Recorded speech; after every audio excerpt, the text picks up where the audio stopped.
Hello दोस्तों, स्वागत है आपका हमारे चैनल पे। सबसे पहले तो हमने क्या क्या देख लिया है।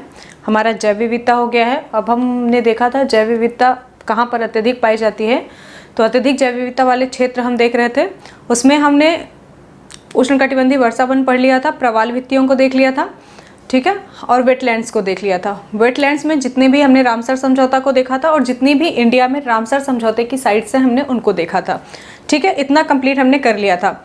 आगे का जो हमारा है वो क्या है, आर्द्र भूमि संरक्षण और प्रबंधन अधिनियम 2010 वर्तमान में जो चल रहा है वो आर्द्र भूमियों का संरक्षण एवं प्रबंधन अधिनियम 2017 चल रहा है। इसमें दो अधिनियम है, 2010 और 2017 का, ठीक है।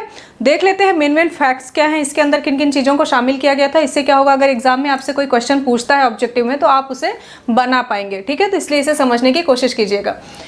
इसकी अधिसूचना जो है आर्द्र भूमि संरक्षण और प्रबंधन अधिनियम जो 2010 था उसकी अधिसूचना 2011 में जारी की गई, ठीक है। इसको जो है आर्द्र भूमियों को 5 वर्गों में इन्होंने डिवाइड किया था। तो अगर आपसे ऐसा क्वेश्चन पूछता है कि किस अधिनियम के द्वारा आर्द्र भूमियों को 5 वर्गों में विभाजित किया गया था, तो हमारा क्या है 2010 का अधिनियम है, ठीक है। कौन कौन सी थी, तो जो अंतरराष्ट्रीय महत्व की आर्द्र भूमियां होती हैं उनको पर्यावरणीय, ठीक है, पर्यावरणीय महत्व की, इसमें जो हमारे राष्ट्रीय उद्यान आते हैं उनको भी शामिल किया गया था, ठीक है। तीसरा उन यूनेस्को में शामिल, जो कि यूनेस्को में शामिल हैं उन सब आर्द्र भूमियों को शामिल किया गया। समुद्र तल से 2500 मीटर से जो कम ऊंचाई पर स्थित आर्द्र भूमियां हैं उनको शामिल किया गया, और जो समुद्र तल से 2500 मीटर से अधिक ऊंचाई पर स्थित आर्द्र भूमियां हैं उनको शामिल किया गया, ठीक है। दो इंपॉर्टेंट चीजें हैं। इसकी अधिसूचना कब जारी की गई, 2011 में, और इसे कितने वर्गों में बांटा गया, तो मुख्यतः 5 वर्गों में बांटा गया। हो सकता है आपसे ऐसा पूछ ले कि कौन कौन से वर्गों में विभाजित किया गया था या कौन सा नहीं है, तो हो सकता है 4 ऑप्शन आपको दे और 5वां ना दे और पूछे कि कौन सा नहीं था, तो आपको ये चीज भी याद रखनी है, ठीक है। 2010 का हमें समझ में आ गया। फिर इन्होंने कुछ चीजें ऐड करके आर्द्र भूमियों का संरक्षण एवं प्रबंधन 2017 में जो अधिनियम लाए उसमें इंपॉर्टेंट चीजें क्या थी, ये देखिए। ये जो है वो किसके द्वारा जारी की गई, तो यह पर्यावरण एवं वन मंत्रालय द्वारा जारी की गई, ठीक है। पहला पॉइंट इसमें है। दूसरा, इसमें विकेंद्रीकृत दृष्टिकोण को अपनाया गया, मतलब इसमें राज्यों को ज्यादा छूट दे दी गई कि वो अपने हिसाब से निगरानी कर सकती हैं, ठीक है। ज्यादातर निर्णय राज्य के आर्द्र भूमि प्राधिकरण द्वारा लिए जाएंगे। इसमें यह नियम स्पष्ट कर दिया गया कि जो ज्यादातर निर्णय होंगे वो किसके द्वारा लिए जाएंगे, जो राज्य की आर्द्र भूमि प्राधिकरण होगी उसके द्वारा लिए जाएंगे। लेकिन इसमें निगरानी रखने का काम कौन करेगी, राष्ट्रीय आर्द्र भूमि प्राधिकरण, ठीक है। निर्णय कौन लेगा, राज्य, और जो राष्ट्रीय होगी, जो केंद्रीय होगी, वो इसके पे क्या रखेगी, निगरानी रखेगी। तीसरा क्या यहाँ पे, चौथा क्या था कि यह किसी प्रकार के अतिक्रमण, उद्योग की स्थापना एवं विस्तार को मंजूरी यहाँ पर नहीं दी जाएगी। क्यों, क्योंकि इससे क्या होता है, आर्द्र भूमियों का ह्रास होता है। वहाँ पर जो हमारी जनजातीय चीज़ें हो रही हैं, जो हमारी चीज़ें जातियों की जो वहाँ पर विस्तार की संभावना है वो नष्ट हो जाती है। तो इस नियम के हिसाब से क्या कर दिया गया कि किसी भी प्रकार के अतिक्रमण को, उद्योग की स्थापना एवं विस्तार को पूरी तरीके से मना कर दिया गया। 2010 में आपने क्या क्या क्या किया था कि सिर्फ इसे 5 वर्गों में बांटा गया था। यहाँ पर विकेंद्रीकरण का सिद्धांत लाया गया, राज्यों को ज्यादातर अधिकार दे दिए गए कि राज्य उनके बारे में ज्यादातर निर्णय ले सकती हैं, लेकिन उसमें जो निर्णय पे निगरानी रखी जाएगी वो केंद्र द्वारा रखी जाएगी, ठीक है, राष्ट्रीय आर्द्र भूमि प्राधिकरण द्वारा रखी जाएगी। और यहाँ पर किसी भी प्रकार के अतिक्रमण को, उद्योग की स्थापना को एवं विस्तार को पूरी तरीके से प्रतिबंधित कर दिया गया। इतनी चीजें हो गई हमारी। अब हम एक चीज और देख लेते हैं, आप लोग लिख लीजिए। सॉरी, मैंने इसे मिटा दिया था, यहाँ मैं लिख देती हूँ फिर से। समुद्र तल से 2500 मीटर से कम ऊंचाई पर स्थित जो होंगी, ठीक है, और 2500 मीटर से जो अधिक ऊंचाई पर होंगी। स्क्रीनशॉट आप लोग ले लीजिए इसका।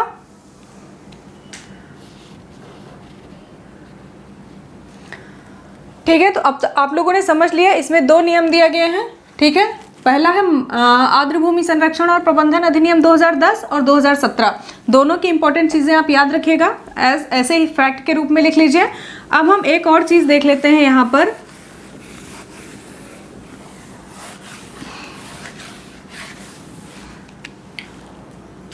मॉन्ट्रेक्स रिकॉर्ड। ठीक है।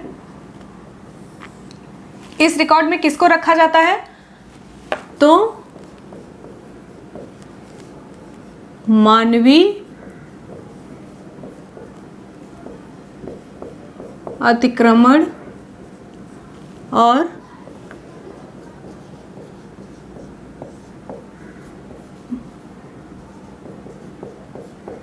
पर्यावरण प्रदूषण के कारण जो आर्द्र भूमियां संकट में हैं, ठीक है, उनको किस रिकॉर्ड पे रखा जाता है? मॉन्ट्रिक्स रिकॉर्ड पे। क्या रखा जाता है कि जो मानवीय अतिक्रमण और पर्यावरण प्रदूषण के कारण जो आर्द्र भूमियां संकट में है या जिनका पारिस्थितिकी तंत्र जो है वो संकट, पारिस्थितिकी तंत्र में जिनके संकट उत्पन्न हो गया है, उनको हम किस में रखते हैं? मॉन्ट्रिक्स रिकॉर्ड पे। इनमें दो चीज़ों को शामिल, दो हमारे रामसर साइट्स के दो हैं जो साइट्स वो सम्मिलित है इसमें। पहला है केवला देवी, ठीक है, और लोकटक, यह मणिपुर में है और यह कहाँ है? राजस्थान में, ठीक है। इतनी चीज़ें आपको क्लियर हो गई कि मॉन्ट्रिक्स रिकॉर्ड होता क्या है, वहाँ पर हम किन चीज़ों को रखते हैं। तो मानवीय अतिक्रमण और पर्यावरण प्रदूषण के कारण जिनमें पारिस्थितिकी संकट उत्पन्न हो गया है या जिन आर्द्र भूमियों में पारिस्थितिकी संकट उत्पन्न हो गया है, उन्हें हम किस में रखते हैं? मॉन्ट्रिक्स रिकॉर्ड पे। इंडिया में दो साइट्स हैं जो कि इसके अंतर्गत आती है, केवला देवी राजस्थान और लोकटक मणिपुर। दो इतनी चीज़ें आपको क्लियर हो गई। इसे कैंसिल करने का काम कौन करता है? सीओपी। सीओपी का फुल फॉर्म होता है conference of the parties to the Ramsar convention, ठीक है, इसे बोलते हैं SCOP, ठीक है। ये जो अगर कोई भी स्थान जो कि इसमें शामिल हो गया है किसमें? मॉन्ट्रिक्स रिकॉर्ड पे, उसको हटाने का कार्य सिर्फ कौन कर सकता है? COP कर सकता है, बाकी कोई नहीं हटा सकता है। तो इतनी चीज़ें आपको समझ में आ गई। 2010 का संरक्षण अधिनियम, 2017 का संरक्षण अधिनियम और हमारा मॉन्ट्रिक्स रिकॉर्ड क्या होता है, ठीक है। चलिए इसको आप स्क्रीनशॉट ले लीजिए।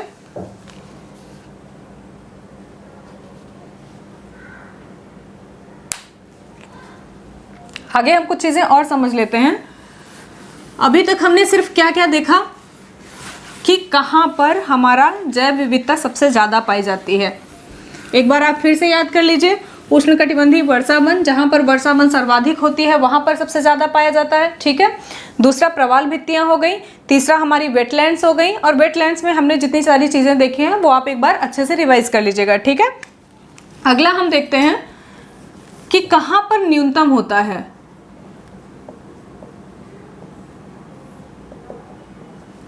न्यूनतम, तो सबसे पहले तो आप लिख लीजिए ध्रुवों पर, ठीक है, उत्तरी और दक्षिणी दोनों ध्रुवों पर क्या होगा? न्यूनतम होगा, ठीक है। एक और चीज़ समझ लीजिए, मान लीजिए ऐसा क्वेश्चन आपसे पूछता है, ये मैदान हो गया, ये पठारी क्षेत्र हो गया और ये हमारी चोटी हो गई। अब ऐसा क्वेश्चन आता है कि इनमें से सबसे ज़्यादा जैव विविधता कहाँ पर पाई जाएगी, ठीक है। तो ऐसा आपसे क्वेश्चन पूछ लिया कि सबसे इनमें से सर्वाधिक जैव विविधता कहाँ पाई जाएगी? मैदान में, पठारों में या फिर चोटी में? तो आपको क्या लिखना है? मैदान पे, क्योंकि क्या होता है यहाँ पे मान लीजिए वर्षा हो रही है, ठीक है। वर्षा होती है तो जो ऊपरी पहाड़ की मिट्टियाँ होती हैं वो आके मैदानों में बिछा दी जाती हैं। इससे यहाँ पर क्या होती है, जो प्रजातियाँ होती हैं वो अच्छी तरीके से विकसित हो पाती हैं। इसीलिए यहाँ पर क्या होता है, हमारा बायोडाइवर्सिटी जो है वो अच्छी पाई जाती है, ठीक है, यहाँ पर मैदानों पे। तो अब हमने समझ लिया कहाँ पर कम पाई जाती है, कहाँ पर अधिक पाई जाती है और कहाँ पर अत्यधिक पाई जाती है, ठीक है। इतनी सारी चीज़ें आपको समझ में आ गई। तो अब मेरे हिसाब से आपका ऐसा कोई भी क्वेश्चन नहीं छूटेगा कि जैव विविधता कहाँ पर सर्वाधिक पाई जाती है, कहाँ पर न्यूनतम पाई जाती है। इन सब चीज़ों से रिलेटेड क्वेश्चंस आप अच्छे से अटेम्प्ट कर पाएंगे, ठीक है। अभी हम देखेंगे जैव विविधता के प्रकार के बारे में।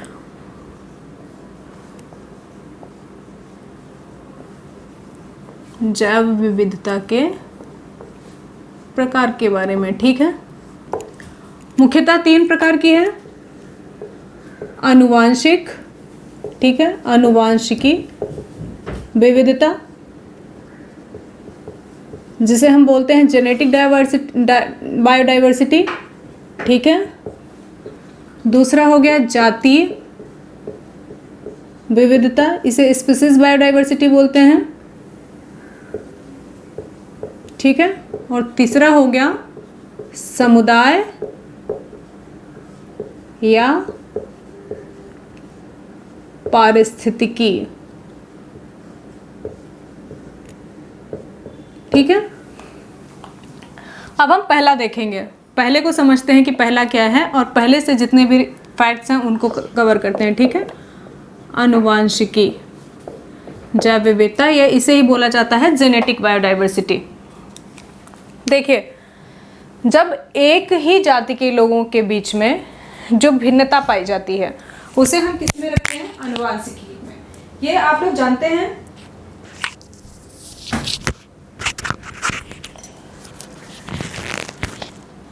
कि हमारे एक पीढ़ी से दूसरी पीढ़ी के बीच में जो गुणों का आवागमन होता है वो किनके द्वारा होता है? एक पीढ़ी से दूसरे पीढ़ी में गुण कौन ले जाते हैं? जीन्स ले जाते हैं, ठीक है।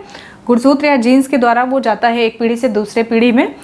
तो यहाँ पर क्या होता है, आप देखते होंगे हर मनुष्य, आप एक सबसे अच्छा एग्जाम्पल ले लीजिए मनुष्यों को। हर एक मनुष्य दूसरे मनुष्य से एकदम भिन्न होता है। क्यों? क्योंकि उनके जो जेनेटिक्स गुण होते हैं वो अलग होते हैं। इवन एक ही माता पिता से उत्पन्न जो संतानें होती हैं या एक ही परिवार में 2 संतानें जो उत्पन्न होती हैं वो भी एक दूसरे से पूरी तरीके से भिन्न होती हैं। वो क्यों भिन्न होती हैं? क्योंकि उनमें आनुवांशिकी जो है वो विविधता पाई जाती है, ठीक है। हर किसी की जो कैरेक्टरिस्टिक होते हैं, हर किसी के जो फीचर्स होते हैं वो एक दूसरे से एकदम भिन्न होते हैं। अभी देखिए वर्तमान समय में उससे क्या होता है, इसका फ़ायदा क्या होता है कि हर मनुष्य एक दूसरे से भिन्न होता है तो उसकी बहुत सारी चीज़ें जो है उनमें भिन्न होती हैं। उससे क्या होता है, उनका इम्यून सिस्टम और ये सारी चीज़ें भी भिन्न भिन्न होती हैं, ठीक है। तो होता क्या है कि अगर मान लीजिए कोई महामारी फैली तो ऐसा होता है कि कुछ स्पीसीज, कुछ जातियाँ जो है वो बच जाती हैं। जैसे मनुष्य में ही अभी आप देखिए कोरोना वायरस जो है इतना ज़्यादा चल रहा है, तो हर इंसान का इम्यून सिस्टम अलग है, इसलिए उस बीमारी से लड़ने की क्षमता भी अलग है, ठीक है। इसलिए एक इंसान की जो प्रजाति है उसके बचने की संभावना ज़्यादा है। इतनी चीज़ें आपको समझ में आई कि आनुवांशिक जैव विविधता होती क्या है। इसमें एक वर्ड होता है जीन पूल, बहुत एग्जाम में पूछा जाता है, ठीक है। तो आप याद रखिए क्या होता है, एक जाति, ठीक है, या इसकी एक समष्टि में जो कुल आनुवांशिक विविधता होती है,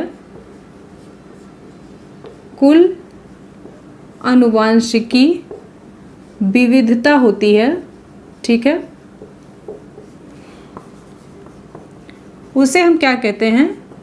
जीन पूल कहते हैं।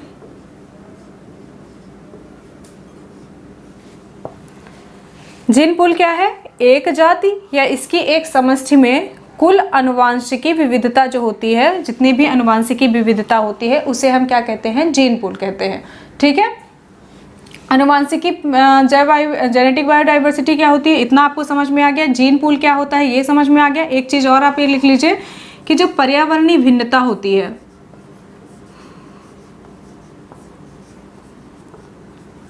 पर्यावरणीय भिन्नता के साथ जो हमारी आनुवांशिकी विविधता होती है, जेनेटिक बायोडाइवर्सिटी होती है, वो क्या होता है? वो बढ़ती जाती है, ठीक है। तो आनुवांशिकी विविधता आपकी समझ में आ गई क्या होती है? स्क्रीनशॉट आप लोग ले लीजिए। फिर हम दूसरा देखते हैं क्या है।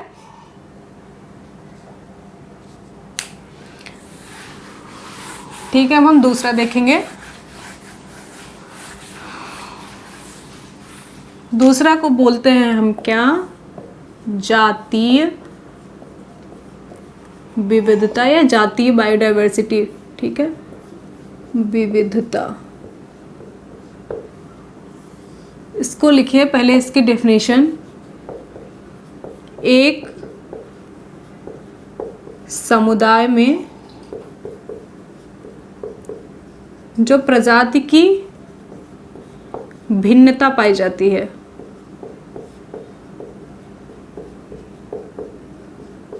उसे हम क्या बोलते हैं, पाई जाती है उसे जातीय विविधता कहा जाता है। ठीक है, देखिए एक आप कोई भी पारिस्थितिकी तंत्र ले लीजिए, ठीक है, कुछ भी ले लीजिए। मान लीजिए आपने ले लिया उष्णकटिबंधीय वन, ठीक है, कुछ भी आप ले सकते हैं, मैं आपको सिर्फ समझा रही हूं। तो ये एक पूरा समुदाय हो गया, ठीक है। अब इसमें जितनी भी प्रजातियां, एक किसी जाति की जितनी भी जातियां पाई जाती होंगी, मान लीजिए यहाँ पर कुत्ते की 4 प्रजातियां पाई जाती हैं, भालू की 4 प्रजातियां पाई जाती हैं, ऐसे ही यहाँ पे गुलाब की 4-5 प्रजातियां पाई जाती हैं। तो इन प्रजातियों में जो भिन्नता पाई जाती है उसे हम क्या कहते हैं, उसे हम प्रजाति विविधता में रखते हैं। ठीक है, अगर इसमें हम क्या करते हैं, एक ग्रुप को शामिल करते हैं।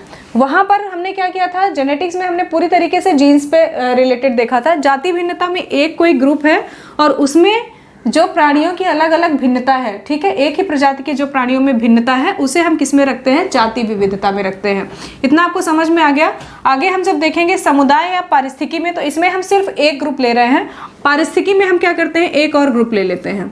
मान लीजिए हमने ले लिया मरुस्थल, ठीक है।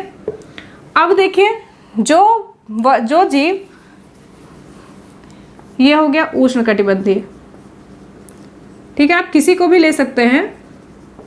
अब जो उष्णकटिबंधीय वन में पाए जाएंगे और जो मरुस्थल में पाए जाते हैं, उन दोनों में भिन्नता होगी। अगर आप ऐसा सोचिए कि कोई जीव जो कि मरुस्थल में रह रहा है उसे आप यहाँ ला के रख दें, तो क्या वो यहाँ पे जिंदा रह पाएगा ज़्यादा दिन के लिए?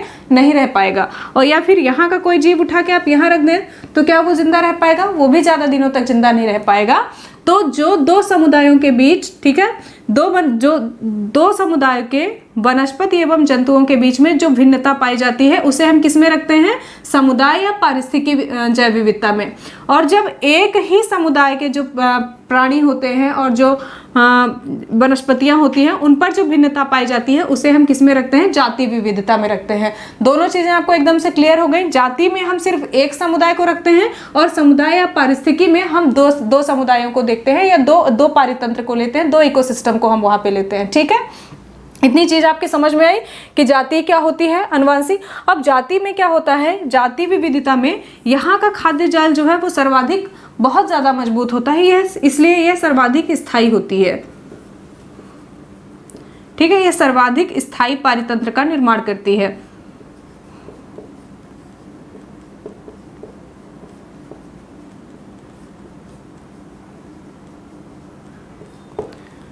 तो इतना आपको समझ में आ गया। हमने तीनों प्रकार की जो जैव विविधता है वो देख ली। अनुवांशिकी विविधता में क्या होता है, जो हमारे जीन्स के कारण विविधता उत्पन्न होती है उसे हम किसमें रखते हैं, जाति विविधता में रखते हैं, अनुवांशिकी विविधता में रखते हैं।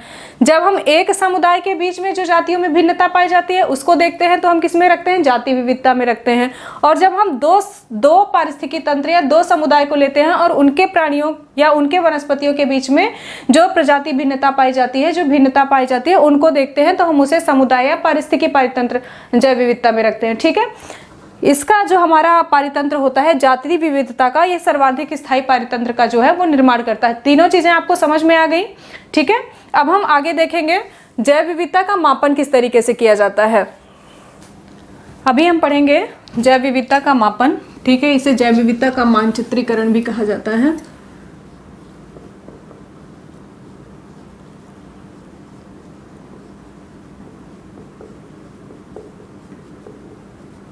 आप लोग मेरे साथ साथ ही लिखते जाया करिए।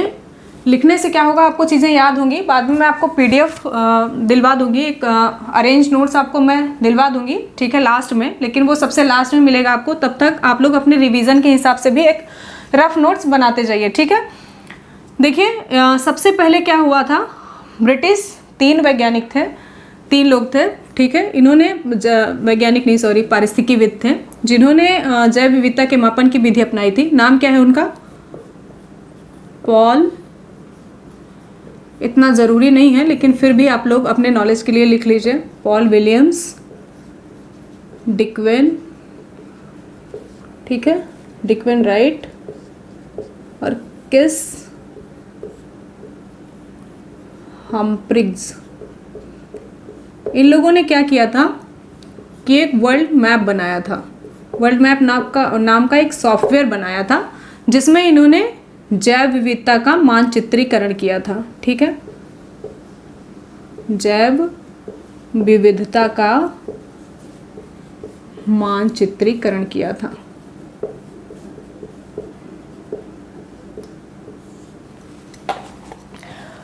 तीन लोग थे, पॉल विलियम्स, डिक्वेन राइट और क्रिस हम्फ्रिग्स। ठीक है, इन्होंने वर्ल्ड मैप नाम का एक सॉफ्टवेयर बनाया था जिसमें इन्होंने जैव विविधता का मानचित्रीकरण किया था। मुख्यतः इसकी 3 विधियां हैं, अल्फा, बीटा और गामा। उनको हम देख लेते हैं फटाफट से। ठीक है, इससे क्या होगा, अगर आपको ऑप्शंस आते हैं तो आपको क्लियर रहेगा कि अल्फा क्या है, गामा क्या है और बीटा क्या है। ठीक है, अल्फा विविधता,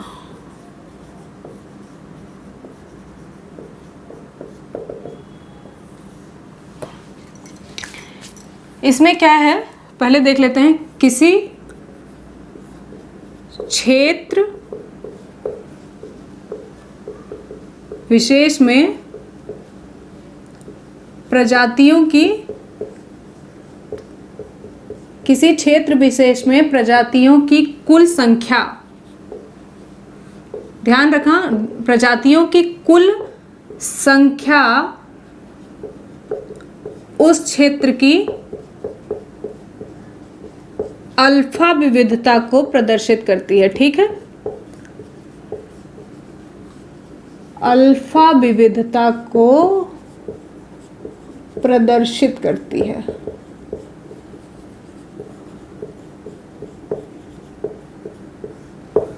ठीक है, क्या है, किसी क्षेत्र विशेष में जो प्रजातियों की कुल संख्या होती है उस क्षेत्र की अल्फा विविधता को प्रदर्शित करती है। मतलब जो प्रजातियों की कुल संख्या है वो अल्फा विविधता है। ठीक है, एकदम छोटे शॉर्ट टर्म में याद रखिए, कुल संख्या और अल्फा विविधता होती है। ठीक है, इसमें क्या होता है कि जो प्रजातियों की संख्या बढ़ रही है या घट रही है इससे पता चल जाता है। ठीक है, प्रजातियों की संख्या बढ़ रही है या नहीं बढ़ रही,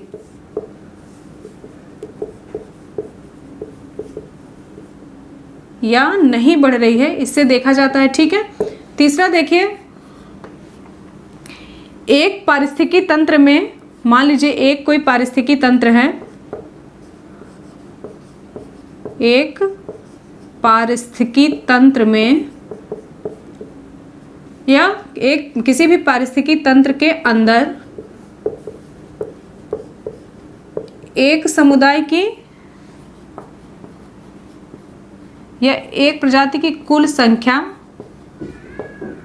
एक समुदाय में, ठीक है, एक प्रजाति की कुल संख्या,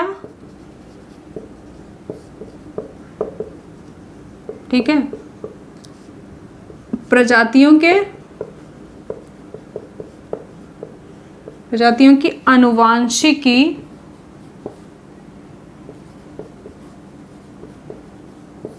के आधार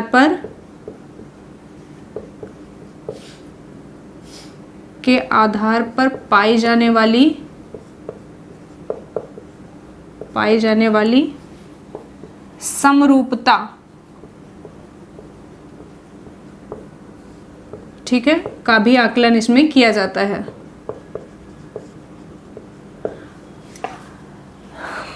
क्या होती है अल्फा विविधता?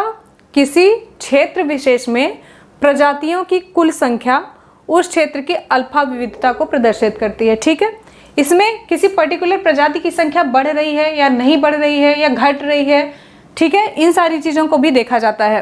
तीसरी चीज़ क्या देखी जाती है कि एक पारिस्थितिकी तंत्र के अंदर एक प्रजाति की कुल संख्या, प्रजातियों की आनुवंशिक के आधार पर पाई जाने वाली समरूपता। समरूपता क्या है? अगर कोई प्रजाति एक दूसरे से ज़्यादा भिन्न नहीं है, ठीक है, जैसे मनुष्य एक दूसरे से पूरी तरीके से भिन्न है, वैसे भिन्नता नहीं है, उनमें बहुत ज़्यादा समानता पाई जाती है, तो उसे हम क्या बोलते हैं, समरूपता बोलते हैं। जैसे ज़्यादातर पक्षियों को आपने देखा होगा, कौवा देख लीजिए, वो आपको एक ही जैसा दिखेगा, आप डिफरेंस नहीं कर सकते कि एक वाला दो वाला क्या।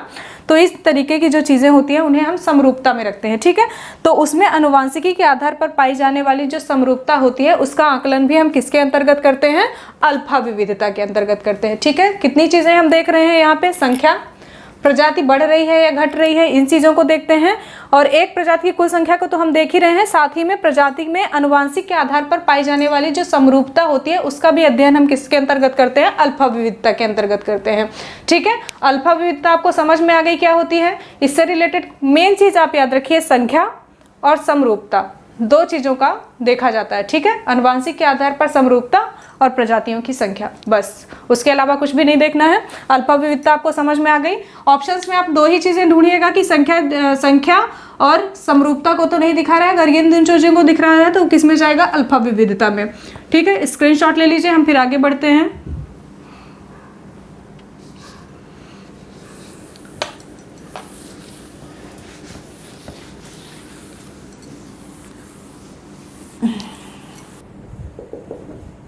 ओके, मैं अपना मार्कर चेंज कर लेती हूँ, ठीक है। बीटा, बीटा क्या होती है, लिखिएगा, यह किसी भौगोलिक क्षेत्र में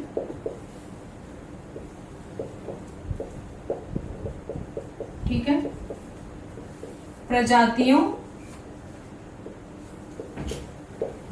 के आवागमन की दर, ठीक है, अर्थात भौगोलिक क्षेत्र के भीतर किसी वास स्थान में प्रजातियों के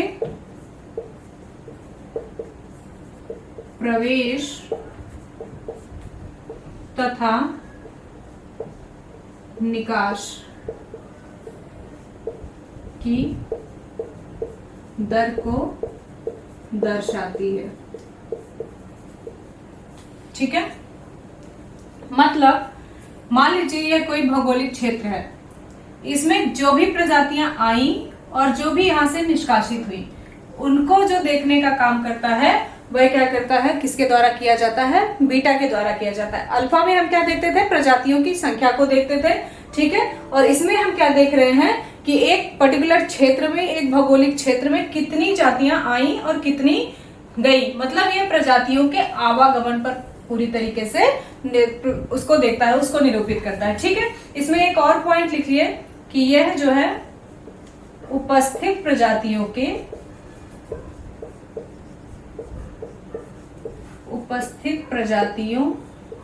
की संरचनात्मक विविधता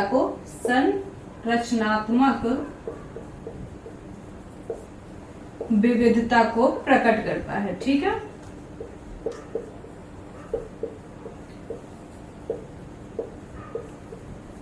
को प्रकट करता है या निरूपित करता है, जो भी है, ठीक है। यह उपस्थित प्रजातियों की संरचनात्मक विविधता को प्रकट करता है। पहला हमने क्या देखा कि आवागमन को देखता है, कितने अंदर आए और कितने बाहर गए, आवागमन की दर को निरूपित करता है। दूसरा, प्रजातियों की जो संरचनात्मक विविधता होती है उसे प्रकट करता है। हमने अल्फा में क्या देखा था, वहां प्रजातियों की संख्या देखी जाती थी कि कोई भी पर्टिकुलर जाति है वो बढ़ रही है या नहीं बढ़ रही है। दूसरा क्या देखा जाता था, वहां पर जो आनुवांशिकी समरूपता थी उसका आकलन किया जाता था। यहाँ पर किसका किया जाता है, जो संरचनात्मक विविधता होती है उसको प्रकट किया जाता है। दो चीजें आपकी क्लियर हो गई, अल्फा और बीटा। आगे हम देखते हैं गामा को, आप लोग लिख लीजिए इसे।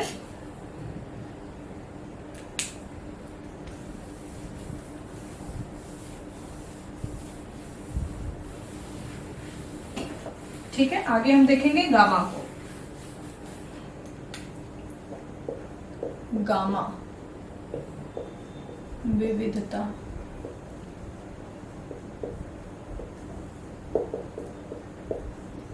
किसी क्षेत्र विशेष में उपस्थित विविध प्रजातियों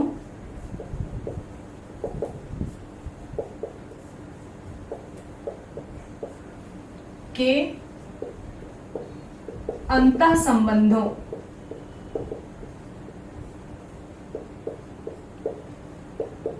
को निरूपित करने का कार्य कौन करता है? निरूपित करने का कार्यकर्ता कौन है? गामा विविधता। मतलब किसी भी एक भौगोलिक क्षेत्र में जितनी भी प्रजातियां पाई जाती हैं उनका अंतः संबंध या उनके अंतः संबंध जो उनके आपस में एक दूसरे से रिलेशनशिप है, चाहे वो खाद्य को लेकर हो, चाहे एक दूसरे पे निर्भरता को लेकर हो, उनको निरूपित करने का कार्य कौन करती है? गामा विविधता करती है। बीटा में हमने अल्फा में हमने क्या देखा था? प्रजातियों की संख्या को निरूपित करती थी। बीटा में हमने अल्फा में हमने देखा संख्या, बीटा में हमने देखा आवागमन की दर को, और गामा में हम क्या देख रहे हैं कि जो विविध प्रजातियां होती हैं उनके बीच में जो अंतर संबंध होते हैं, एक दूसरे पर कैसे निर्भर रहते हैं, इन चीजों को जो निरूपित करने का कार्य करती है वो कौन करती है? गामा विविधता करती है। ठीक है, गामा विविधता पर लिखिए एक चीज और लिखिए कि यह जो है भौगोलिक कार्यों पर, भौगोलिक जो कारक होते हैं यह भौगोलिक कारकों पर निर्भर होती है। ठीक है, निर्भर होती है। और इससे हमें पता क्या चलता है? तो इससे हमें आवास, ठीक है, आवास की विषमता का पता चलता है।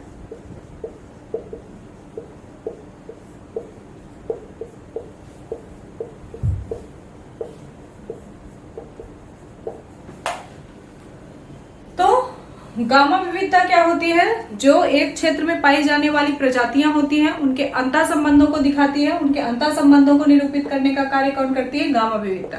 यह भौगोलिक कार्यों पर निर्भर होती है। ठीक है, और यह आवास की विषम, इससे हमें क्या होता है? आवास की विषमता का पता चलता है। 3 चीज हो गए। तो आज हमने क्या क्या देख लिया? अल्फा विविधता देख ली, गामा बीटा देख ली और गामा देख ली। ठीक है, तीनों को हमने अच्छे से समझ लिया है। हम नेक्स्ट लेक्चर पे देखेंगे क्या हमारे भारत में जैव विविधता के स्थल कौन कौन से हैं, उनको हम अच्छे से देखेंगे। अभी आप लोग ये देख लीजिए एक बार, और अगर आपको कोई भी डाउट होता है तो आप मुझसे पूछ सकते हैं। ठीक है, हाँ, एक चीज और आपसे डिस्कस करनी थी। उसमें जो हमारा इससे पहला वाला लेक्चर गया, 2nd नंबर का लेक्चर, उसमें क्या हुआ है, मैं वहां पे अत्यधिक क्षेत्र बता रही थी आपको। ठीक है, तो मैंने जो अमेरिका डिस्कस किया था, मैंने वहां पे क्या बोल दिया था? उत्तरी अमेरिका, जबकि मैंने मैप भी वहां पे दक्षिणी अमेरिका को ही बताया था। ब्राजील एक देश है, वो दक्षिणी अमेरिका का देश है, उसे आप लोग सुधार लीजिएगा। उत्तरी अमेरिका का नहीं, एक्चुअली फ्लो में निकल गया था। ठीक है, कोशिश करूंगी कि दोबारा ऐसी चीजें नहीं हो, तो आप लोग उसे सुधार लीजिएगा। वहां पे मैंने मैप भी बनाया था पूरा यही दक्षिणी अमेरिका का, और साथ में मैंने निकाला भी था, लेकिन फ्लो में निकल गया था। ठीक है, आप लोग उसे सुधार लीजिएगा। चलिए मिलते हैं हम अपने नेक्स्ट लेक्चर पे। Thank you.